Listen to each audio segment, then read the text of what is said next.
ದೆವ್ವದ ಕಾದಾಟ. ರಾತ್ರಿ 11 ಗಂಟೆ.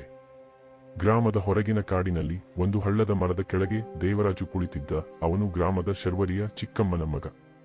18 ವರ್ಷದ ಬಾಲ್ಯದಿಂದಲೇ ಅವನು ಈ ಕಾಡನ್ನು ತನ್ನ ರಹಸ್ಯ ಸಾಹಸಕ್ಕೆ ಬಳಸಿಕೊಳ್ಳುತ್ತಿದ್ದ. ಆದರೆ ಇಂದು ಭಿನ್ನವಾಗಿತ್ತು. ಅವನ ಕೈಯಲ್ಲಿ ಒಂದು ಹಳೆಯ ಚಿನ್ನದ ಚಾವಿ. ಅದು ಅವನ ತಾಯಿಯ ಕೊನೆಯ ಪತ್ರದೊಂದಿಗೆ ಬಂದಿತ್ತು.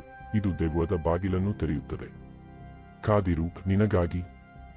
ದೇವರಾಜು ಹುಟ್ಟಿದಾಗಲೇ ತಾಯಿ ಅವನನ್ನು ತೊರೆದು ಹೋಗಿದ್ದಳು. ದೆವ್ವನ ಮಗ ಎಂದು ಗ್ರಾಮಸ್ಥರು ಕರೆದಿದ್ದರು. ಅವನು ಆ ಕಥೆಯನ್ನು ನಂಬಿರಲಿಲ್ಲ. ಆದರೆ ಈ ಚಾವಿ, ಅದು ಅವನ ಹೃದಯದಲ್ಲಿ ಒಂದು ಕುರುಡು ಆಸೆಯನ್ನು ಉಂಟುಮಾಡಿತ್ತು. ನಾನು ಕಾದಿರುತ್ತೇನೆ, ಅವನು ಮೂರ್ಮುರಿಸಿದ. ಮರದ ತಳದಲ್ಲಿ ಒಂದು ಹಳೆಯ ಕಲ್ಲಿನ ಬಾಗಿಲು. ಅದು ಕಾಡಿನ ರಹಸ್ಯವಾಗಿತ್ತು. ಗ್ರಾಮದ ಮಹಾನ್ ಕಥೆಗಳಲ್ಲಿ ಇದು ದೆವ್ವನ ಗುಪ್ತ ಕೋಟೆಗೆ ದಾರಿ ಎಂದು ಹೇಳುತ್ತಾರೆ. ದೇವರಾಜು ಚಾವಿಯನ್ನು ಹಾಕಿ ತಿರುಗಿಸಿದ.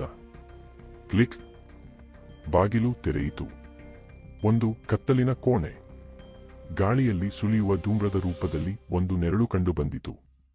ಬಂದೆಯ, ನನ್ನ ಮಗನೇ? ಈ ಧ್ವನಿ ಕಲ್ಲುಗಳಂತೆ ಗಟ್ಟಿಯಾಗಿ ಕೇಳಿತು. ದೆವ್ವನ ರೂಪ, ಕಪ್ಪು ಚರ್ಮ, ಕೆಂಪು ಕಣ್ಣುಗಳು, ಹಿಂದಿನ ಹೊಟ್ಟೆಯಲ್ಲಿ ಕೋಲು. ಅದು ಹಸಿವುಗಾರನಂತೆ ನಗುತ್ತಿತ್ತು. ನೀನು ಕಾದಿದ್ದೆ ನನಗಾಗಿ. ನಾನು ಕಾದಿದ್ದೇನೆ ನಿನ್ನ ಶಕ್ತಿಗಾಗಿ. ದೇವರಾಜು ಹೆದರುತ್ತಾ ಮುಂದುವರೆದ. ನೀನು ನನ್ನ ತಾಯಿ? ಅವನು ಕೇಳಿದ. ದೆವ್ವ ಹೊಗಳಿ ಹಸು ಹೊಡೆಯಿತು. ತಾಯಿ? ನಾನು ನಿನ್ನ ರಕ್ತದ ರಾಜ. ನೀನು ನನ್ನ ರಾಜ್ಯಕ್ಕೆ ಬಂದೆ. ಈ ಚಾವಿ ನಿನ್ನ ವಾರಸತನ. ಗ್ರಾಮದವರನ್ನು ನಾಶ ಮಾಡು. ಅದೇ ನಿನ್ನ ಶಕ್ತಿ. ಕೋಣೆಯಲ್ಲಿ ಚಿನ್ನದ ಹೊಟ್ಟೆಗಳು, ಮಾಂಸದ ಗುಂಡಿಗಳು.